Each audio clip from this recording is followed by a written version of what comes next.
Olá, minhas queridas, meus queridos, todos bem? Espero que esteja tudo bem com vocês. Passando aqui primeiramente para agradecer a todos os inscritos do canal, a todos os likes, as sugestões de temas para próximos vídeos. Agradeço e peço que continuem, se for do gosto de vocês, curtindo os vídeos, né, e sugerindo lá novos temas. Foi sugerido no vídeo anterior que fosse falado sobre ervas e a utilização das mesmas para banhos, né? Então o que acontece? Fui lá no meu Instagram, tinha a sugestão de uma seguidora, sugeriu que eu falasse um pouquinho sobre a minha história. Concordei com ela, ok? Falarei brevemente sobre a minha história, como que foi a minha caminhada antes da religião, a minha caminhada aqui nesse plano terrestre depois da religião, depois de ter passado pelos processos iniciáticos, tá bom? Muito obrigado e fique até o final do vídeo. Vou contar um pouquinho da minha história, né? O Roberton, eu sou natural da cidade de Santana do Livramento, uma cidade do Rio Grande do Sul, ou seja, eu sou gaúcho. É uma cidade que fica literalmente em fronteira com Rivera, do Uruguai. Nasci nessa cidade, dia 1º de março de 1984. Meu pai e minha mãe moravam em fazendas, né? Meu pai, antes de eu nascer, já trabalhava em fazendas, né? A criação do meu pai foi dessa forma, né? Já com meu avô paterno, minha avó, né? Que são, tá, afrodescendentes. Até mesmo se olhar para o meu pai, verão que o meu pai, a pele do meu pai é de cor sim mais escura, ok? E por parte de mãe eu tenho descendência indígena. Minha bisavó materna era índia, uma indiazinha baixinha, magrinha, tá? Uma senhorinha que indiscutivelmente era sim indígena. Então minha descendência, eu tenho sim sangue afrodescendente e tenho também sangue indígena. Meus pais se separaram, foi um período muito difícil, foi uma fase de muito conflito interno do Roberton consigo mesmo, né? Porque tinha sido retirado de mim o direito de eu conviver com meu pai, porque eu morava com minha mãe. Depois da separação, minha mãe começou um novo relacionamento, assim como meu pai também começou um novo relacionamento, e estruturaram novas famílias.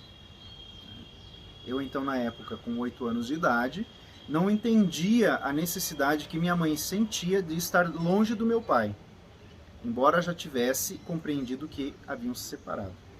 Era um conflito muito grande, foi muito difícil. Lembro que um dia eu morava na cidade de Lavras do Sul e eu fiz tinha no quintal uma construção inacabada e eu havia montado ali como se fosse algo para eu brincar, um espaço que era para mim. E porque até então o relacionamento da minha mãe era com o novo companheiro dela, não era como um relacionamento meu com ele, né? Então o que eu fazia? Eu procurava fazer outras coisas, né? Brincar fora de casa, não ficar no mesmo ambiente. E um dia lembro que nós tivemos um desentendimento, eu e na época atual companheiro dela, e para ele tentar me punir, ele foi lá e desmanchou tudo que eu havia feito de pseudos brinquedos, assim, poderia dizer. Ele quebrou tudo, desmanchou tudo. E naquele momento eu comecei a entender que era uma outra pessoa, não era o meu pai, não era um substituto do meu pai, e eu jamais ocuparia um espaço na vida daquela pessoa que fosse um espaço de consideração, né? Aquele espaço de sentimento paternal, né? De pai para filho, ou sentimento de filho para um suposto pai. Foi bem complicado. Naquela época também eu já tinha os meus entendimentos do que era a vida, o que estavam me privando, né? E o que estava acontecendo. Comecei a entender um pouco melhor, porque a convivência com ele era muito difícil. Então, lembro que chegou um período de férias da escola minha mãe me colocou num ônibus, eu nessa época menor de idade, mas com uma pessoa responsável, me colocou nesse ônibus e disse assim, ó, vai passar as férias com seu pai e eu vou ver o que eu consigo resolver aqui. Minha mãe já sentiu que seria algo muito difícil também, para que ela, né, tentasse organizar e reorganizar a vida dela, enquanto agora companheira de uma pessoa, né, e eu era o filho de um outro relacionamento. E por parte desse atual companheiro, eu não tinha um espaço para ocupar, né, naquele âmbito familiar, segundo o conceito dele. Fui passar as férias com meu pai e naquela época eu tomei uma decisão. Lembro que aos prantos eu perguntei para meu pai se eu poderia morar com ele. E meu pai também aos prantos disse que sim. Eu poderia morar com ele, que eu tinha um espaço na vida dele, que ele era o meu pai, né? E que sim, a partir daquele momento eu moraria com ele. Naquele momento eu senti um alívio, mas ao mesmo tempo eu senti uma culpa muito grande, porque eu estava abandonando minha mãe. Era esse sentimento que eu tinha. Eu estava deixando minha mãe como se eu estivesse desistindo dela. E eu me puni, mesmo eu já com 9 anos de idade, eu me punia, me culpava por conta disso. Meu pai deu o jeito lá, fez mundos e fundos para conseguir me colocar na escola. Meu pai trabalhando nessa época em uma pequena propriedade, né, uma pequena fazenda de um senhor. E meu pai não tinha muitas condições. Na verdade, meu pai tinha mínimas condições financeiras. Meu pai recebia muito pouco para trabalhar nesse local. E era um pouco difícil, né, para que meu pai me desse uma condição, digamos que dentro do ponto de vista dele, aceitável, porque para mim, na época, aquele mínimo era muito, porque eu estava ao lado do meu pai. E foi uma fase muito boa, de muitos conflitos, de muitos momentos de tristeza, porque minha mãe pedia que eu voltasse a morar com ela. Eu não queria voltar a morar com minha mãe, porque ela já estava num novo relacionamento. Não digo que não fosse um pouquinho de pirraça de criança, mas eu já tinha a plena consciência e o pleno entendimento de que aquele relacionamento novo da minha mãe era um relacionamento dela, não meu. E não tinha um espaço para que eu estivesse dentro, na aceitação do companheiro dela na época. Meu pai casou novamente com a atual esposa dele. Já do casamento anterior dela, tinham dois filhos, que são 2 irmãos, que são como se fossem meus irmãos de sangue. Eu não trato eles com distinção nenhuma. Ao total, né, minha mãe, no segundo casamento, teve mais 2 filhos, um casal de filhos, né? E eu costumo dizer que, independente do relacionamento conflituoso que eu tive com o meu falecido padrasto, ele me deu 2 joias, 2 preciosidades, que são meus irmãos. Isso jamais mudou, esse meu sentimento jamais mudará, embora eu traga comigo coisas que aconteceram, né, desse relacionamento tempestivo que eu tinha com ele, com o meu falecido padrasto. Mas essas preciosidades eu tenho a agradecer a ele por ter me dado, que são os 2 irmãos que eu tenho, um casal de irmãos que já me deram sobrinhos e sobrinhas maravilhosos e maravilhosas também, que são meus pequenininhos presentes de Deus e dos orixás também. Do segundo casamento do meu pai nasceram 2 irmãos, que eu os amo indiscutivelmente, e também os 2 irmãos que já vieram, né, já do primeiro, né, relacionamento, casamento da esposa do meu pai. Então, ao total, eu tenho mais 6 irmãos. Somos em 7 filhos, né? Desse desmembramento das famílias, tivemos aí, né, um acrescimento de mais pessoas, né? Mas são todos meus irmãos amados, que indiscutivelmente são as preciosidades que eu tenho na minha vida. Durante esses períodos, né, que eu tive de conflitos, porque eu queria estar com meu pai, mas eu queria estar com minha mãe, eu queria estar perto dos meus irmãos por parte de mãe, né, mas eu queria também estar com meu pai, com a outra família que já havia se constituído. E foi um período muito difícil para que eu conseguisse tomar as decisões, porque cada vez que eu tomava uma decisão eu magoava alguém. Toda vez que eu tomava uma decisão, alguém ficava ferido, machucado. Se eu decidia estar com minha mãe, meu pai ficava triste porque eu estava longe. Se eu decidia ficar com meu pai, minha mãe ficava triste porque eu estava longe. E eu ficava sempre no meio desse fogo cruzado. E muitas vezes eu disparava. Eu dava esse tiro do fogo cruzado, porque as decisões eram minhas. Por muito tempo, eu digo muito tempo porque se passaram-se anos, eu fui levando a vida desse jeito. Ficava um pouco com meu pai, um pouco com minha mãe, já minha mãe com os meus irmãos, que já haviam nascido. E chegou um dado momento que eu pensei assim, vou ficar com minha mãe um pouco. Sinto que ela precisa da minha presença. Já era adolescente. Pensei assim, vou estar mais perto da minha mãe e dos meus irmãos por parte de mãe. A escolha não foi das mais sensatas. Se com 8 anos de idade a minha convivência com o, na época, atual companheiro da minha mãe já era difícil, imagina eu já adolescente.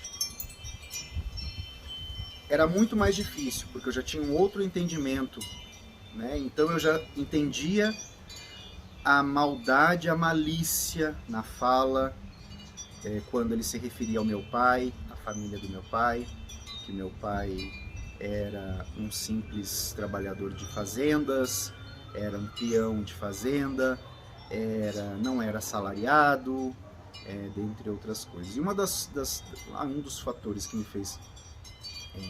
foi um fator determinante para morar com minha mãe, foi que eu disse para ela, vou morar com a senhora, mas a senhora abre mão da pensão. Meu pai não tinha condições de pagar a pensão alimentícia.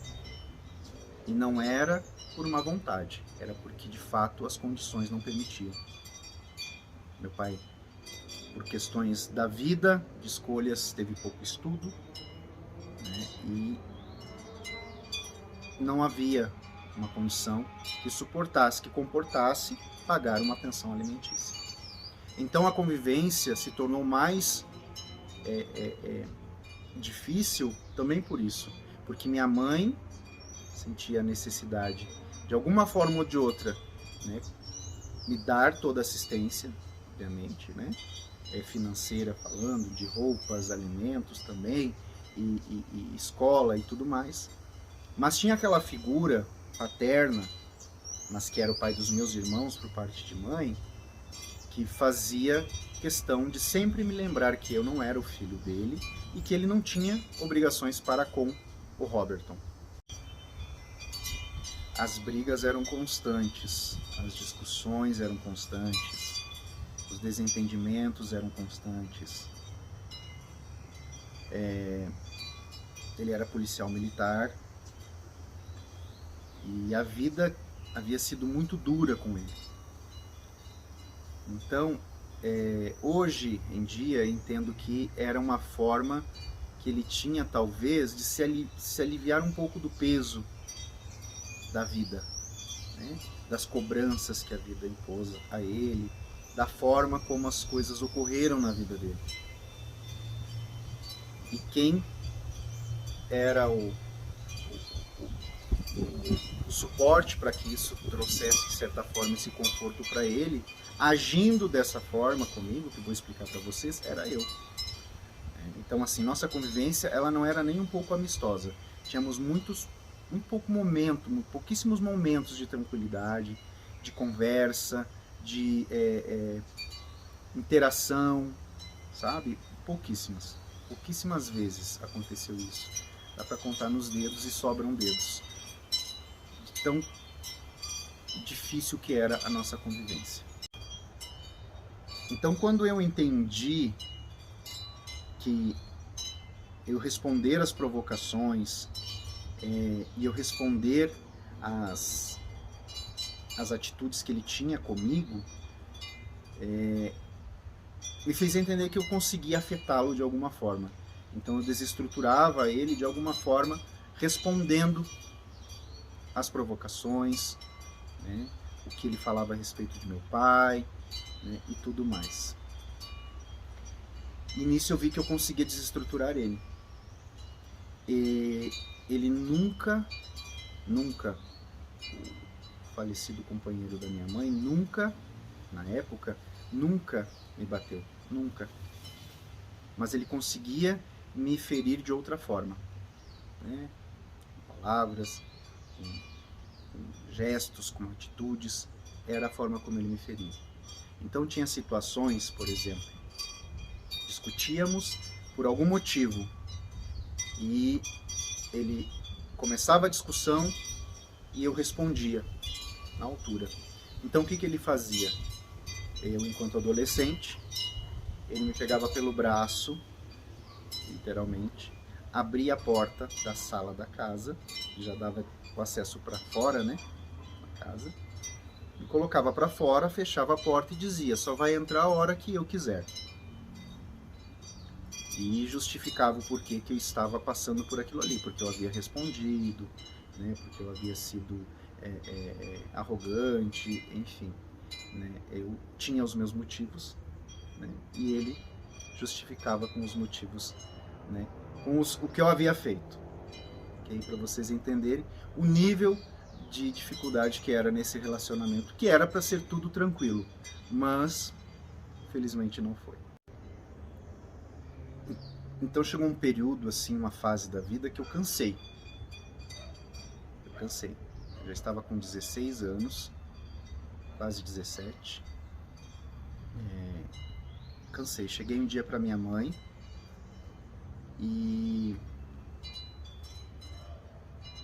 eu cheguei para ela e disse assim: mãe, eu tô cansado. Eu não tô aguentando mais.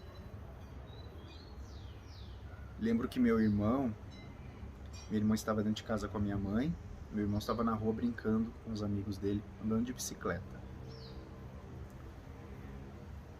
E minha mãe sentou no sofá, começou a chorar, disse assim: tem certeza, filho? Mãe, eu quero ir embora, eu não aguento mais. Não aguento mais. E minha mãe chorou, disse assim: mas eu te amo, filho. Minha irmã, pequena na época, começou a chorar também. E eu disse: sim, mãe, eu também amo vocês. Eu não queria ir embora, mas eu não aguento mais. Então, juntei as minhas roupas rapidamente. Coloquei dentro de uma caixa de papelão. E um primo, né, chamei ele, pedi para que ele fosse comigo até a estação rodoviária de bicicleta, para me ajudar a levar aquela caixa, porque ele voltaria com a bicicleta e me deixaria na rodoviária. Minha mãe pegou um dinheiro,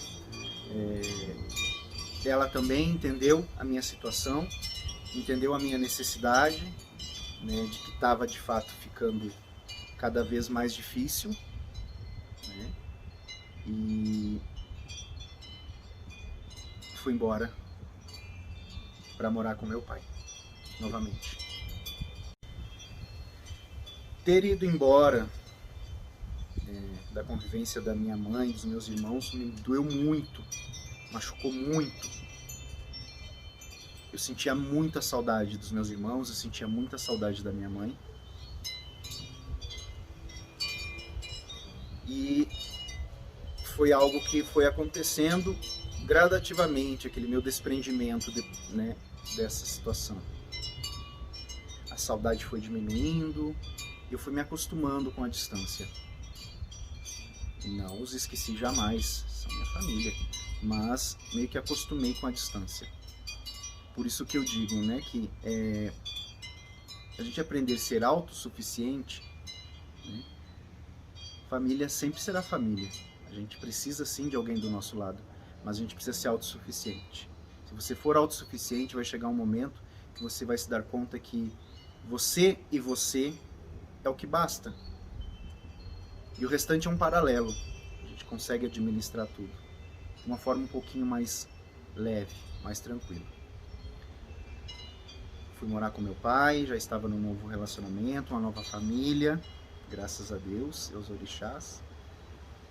E também foi um período difícil, financeiramente falando. Meu pai havia perdido o emprego e, como pagamento pelos anos de trabalho, ele recebeu uma casinha de madeira, que era a casinha que ele morava, né, lá na propriedade, na fazenda onde ele estava trabalhando, e foi o que ele recebeu como pagamento. Ele desmanchou a casa e foi morar em um pedaço de terra que era de meu avô paterno. Lá construiu a casa, reconstruiu a casa e está morando lá, né, com a família, né, minha família, até os dias de hoje. Foram dias muito difíceis, meses, por que não falar anos difíceis, de privações, de dificuldades, e a vida sempre parece que colocando em prova, vamos lá, vamos testar, vamos ver se vai dar certo, vamos ver se ele vai conseguir. Não tínhamos luz elétrica, não tínhamos água encanada, como não havia um emprego fixo de nenhum dos membros da família, a batalha era constante, ao ponto de esperarmos que algum vizinho nos doasse um pouco de arroz, um pouco de feijão, um pouco de açúcar. E digo para vocês que eu não tenho vergonha de falar isso. Não tenho vergonha. Quem passou comigo essa situação, né, no qual passei com meu pai, com a família dele na época, a atual família, estão vivos até hoje e podem dizer que é verdade, né? Até porque não se dá morto como testemunha. Eu aprendi isso com meu pai de santo. Estão vivos aí.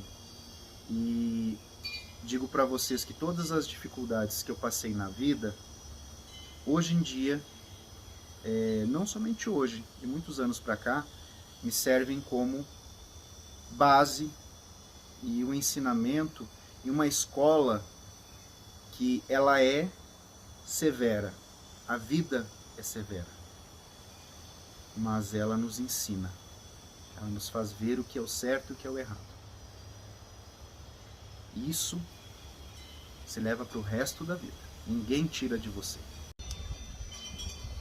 Depois de um determinado tempo,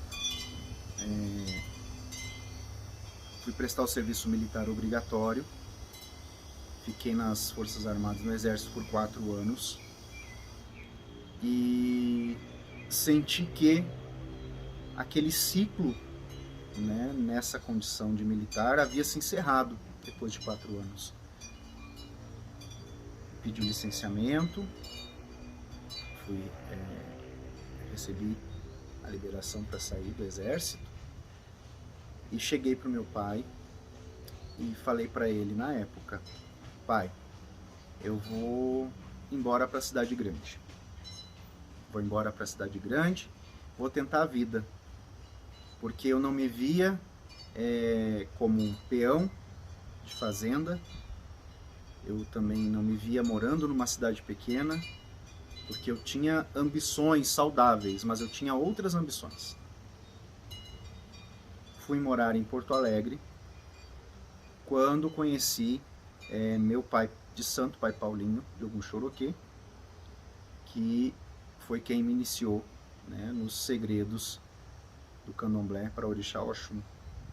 Sou de Oxum com Oxóssi. E antes disso, eu comecei a caminhada lá no interior do estado do Rio Grande do Sul, aos 14 anos, na Umbanda branca. E aos 23 anos de idade, mudei para a cidade de Porto Alegre, onde fui iniciado, né, a orixá Oxum, eu já falei, tá? Lá no terreiro Ilê-Axé Ogunjá Agadá, na cidade de Gravataí, Rio Grande do Sul. Mais uma vez, passei por alguns momentos de dificuldade. Eu aprendi com a vida que não adianta se lamuriar, não adianta se penalizar, não adianta se colocar numa posição de vítima da vida e das coisas. Não adianta. Tem coisas que acontecem naturalmente, mas tem outras coisas que acontecem porque nós permitimos que aconteçam, porque, né, vamos lá e provocamos para que isso aconteça. Mas passei momentos de dificuldade também em Porto Alegre. Há quem diga que quem faz santo não passa dificuldade. Discordo. Até mesmo porque fazer orixá não é um prêmio da loteria. Você faz o santo, você sai dali com bilhete premiado, você vai lá, saca o dinheiro, pronto, você é milionário. Você tem tudo, carro do ano, casas, ostentações e tudo mais. Eu tenho uma outra concepção de vida pessoal e religiosa. O orixá é um complemento na minha vida, mas não é o meu bilhete da loteria. Tem que batalhar, tem que trabalhar para que as coisas aconteçam. Passei por momentos de dificuldade. Uma fase da minha vida, um período, meu pai de santo sempre me perguntava: filho, tá precisando de alguma coisa? Eu dizia: não, meu pai, tá tudo bem. Tampouco eu importunava a minha família de sangue. Então eu não queria preocupar meus pais, meus irmãos. Estava tudo sempre muito bem. Uma fase da minha vida, um período da minha vida, eu trabalhava em uma determinada empresa do ramo de beleza e eu pagava aluguel, né, o deslocamento, transporte público e tudo mais. Então, quando eu estava voltando do trabalho, eu descia do ônibus, passava na padaria, pegava 2 pães franceses, 2 salsichas e ia para casa. Um pão francês e uma salsicha com café, já estava em casa, o açúcar, eu comia na janta. E de manhã eu comia mais um pão francês, uma salsicha e mais uma xícara de café. Eu trabalhava numa empresa e na parte de trás da empresa, assim, tinha dentro do quintal um espaço que era o refeitório pequeno, em que meus colegas e eu comíamos lá. Então, assim, muitas vezes eu não tinha o almoço para levar, para comer. O que eu fazia? Eu deixava eles almoçarem antes. Eles: vamos lá almoçar. Não, vão vocês, depois eu vou. Tomei café, tô sem fome. Porque o que eu fazia? Eu chegava na empresa e eu bebia bastante café, porque o café me saciava, tirava a fome. Eu bebia bastante café. E ali eu conseguia resistir sem fome até por volta de umas 14, 15 horas da tarde. Então, isso muitas vezes, fiz repetidamente isso. Tinha um colega, trago com ele comigo dentro do meu coração, até hoje. E esse colega, eu sei que ele sabia, né, entendia que muitas vezes eu não tinha almoço. Então o que ele fazia? Ele me convidava para almoçar fora de um horário em que as outras pessoas estavam lá. Eu dizia para ele: não, vou comprar alguma coisa para comer. Ele: não compra não. Vai lá comer comigo. Eu trouxe bastante almoço.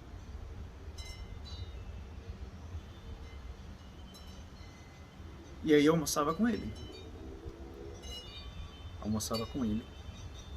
E muitas vezes almocei com esse meu amigo, amigo do coração, como se fosse um irmão.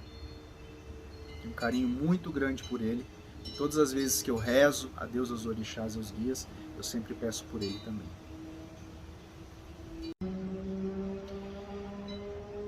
Foram 12 anos que morei na cidade de Porto Alegre,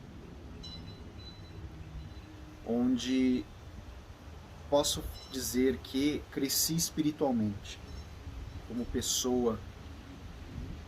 Enquanto zelador de orixá, eu cresci muito, evolui muito. Mas todas aquelas ambições que eu tinha materiais, eu não conseguia adquirir nada. E chegou um momento que eu decidi que eu voltaria para o interior, para perto da minha família. Porque eu não queria mais viver aquela vida longe dos meus. Porque já que eu não tinha conseguido atingir o objetivo, ia retroceder a fita e ia voltar. Foi quando, por, não digo coincidências, porque tudo na nossa vida é traçado pelo orixá e pelos guias, nós que somos africanistas. E conheci meu atual companheiro, que também é da religião de matriz africana,